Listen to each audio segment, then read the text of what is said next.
Terima kasih atas kesempatannya. Perkenalkan, nama saya Melisa Chandra Devi Fortunata dengan NIM 2019-210057.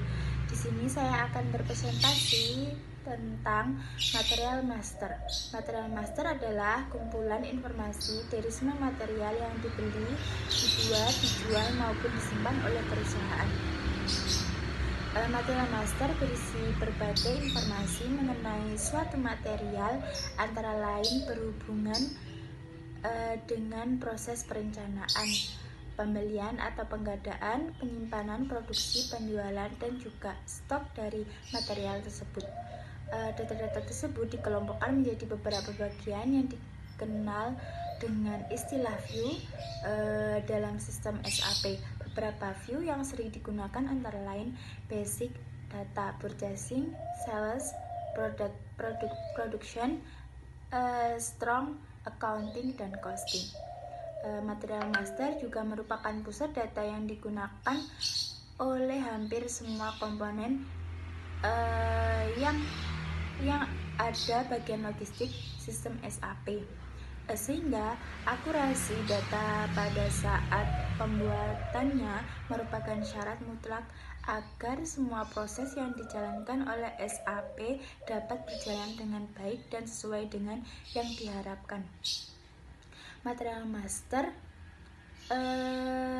adalah material agar material tersebut dapat digunakan untuk melakukan transaksi sesuai dengan jenis, tipe, dan fungsinya. Data pada material master harus dibuat secara lengkap, benar, dan tertib sesuai dengan kebutuhan transaksi. Pembuatan material master disentralkan di suatu unit tertentu untuk menjamin konsistensi pencatatan data dan menghindari duplikasi. Satu barang mempunyai beberapa nomor material.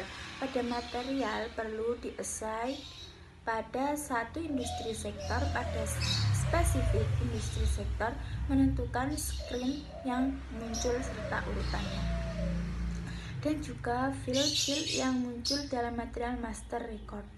Yang pertama material type OMS2, yang kedua material group OMSF, yang ketiga unit of measurement.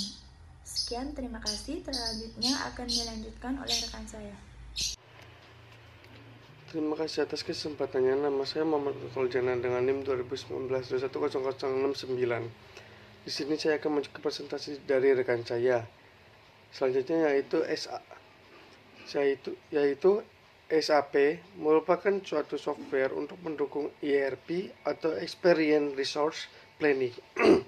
Nah, dari salah satu contoh perusahaan yang bergerak dalam implementasi SAP adalah PT Abior International. PT Abior International ini bergerak dalam bidang konsultan SAP untuk berbagai modul seperti modul financial, controlling, material management, sales, and distribution, production, planning, dan lain-lain. Proses procurement merupakan proses pemesanan atau pembelian barang dari vendor yang biasanya dilakukan oleh Departemen Procurement.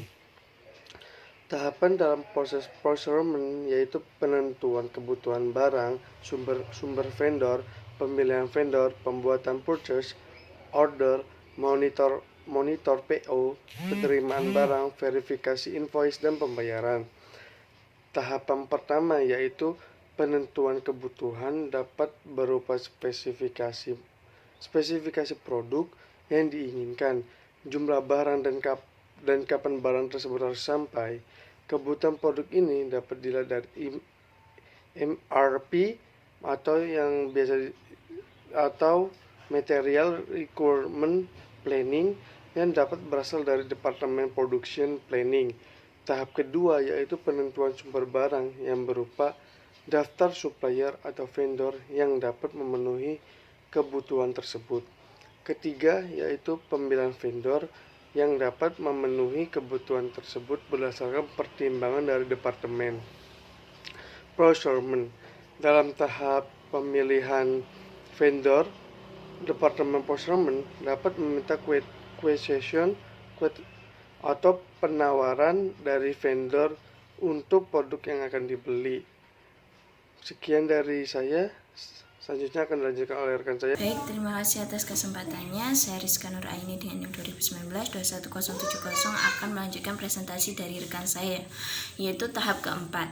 Tahap keempat ini ada purchase order. Nah, purchasing itu sendiri yaitu tahap pembuatan purchase order yang berarti sudah terdapat persetujuan permintaan barang kepada vendor tertentu. Nah, di dalam purchase order akan terdapat material yang akan dipesan, jumlah yang dipesan, dan delivery date atau tanggal barang yang harus sampai. Nah, di dalam hal pengiriman barang ada beberapa tipe procurement khusus, yaitu subcontracting, produksi yang dilakukan oleh perusahaan lain.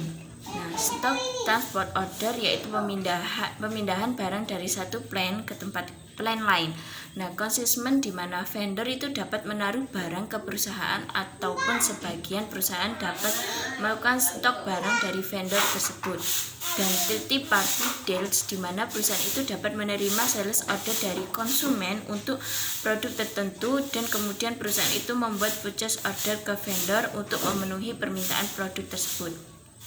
Nah, di dalam tahap PO purchasing akan dilakukan pembebanan biaya kepada pihak tertentu dalam sistem SAP, misalnya biaya dibebankan kepada aset, departemen, project, dan lain sebagainya.